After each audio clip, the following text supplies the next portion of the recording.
Susan Scott from Blandford Forum is one of millions of women born in the 1950s who's worked through her life but has had to wait longer for her state pension because of a change in government policy.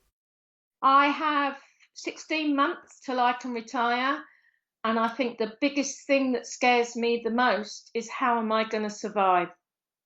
Because in this country our pensions are £8,000 a year, whereas in Germany they're 26,000.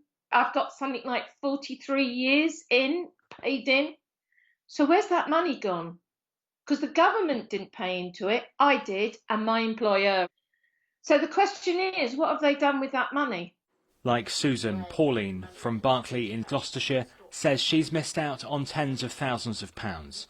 Having fought cancer twice, she says money's been so short she's had to rely on food banks. John Major's government made the state pension age the same for men and women, saying it was a move towards gender equality, scheduling it to happen gradually between 2010 and 2020. When these changes were made in 1995, nobody was looking at the internet, any ordinary person. It makes me feel devalued because of my gender, because I'm a woman.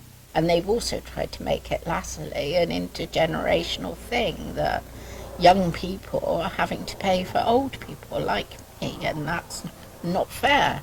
But when I was working, I was paying, I think it's about 6 weeks later, my national insurance was paying somebody else's pension. So it's always been an intergenerational thing. Last year, the Backto60 campaign lost a judicial review for women to be reimbursed. The High Court ruling the government wasn't discriminating. This year, the case was taken to the Court of Appeal, and the judgment will be announced tomorrow. The campaign's founder says the fight has created a strong community. Their mental health went from I can't cope to now they are like warriors, many of them. You know, we're not having this, and we demand full restitution, and we won't accept crumbs. Women like Pauline can now only wait and hope the judgment finally goes their way. The Department for Work and Pensions declined an interview, saying it does not comment on ongoing court cases. Ben McGrail, ITV News.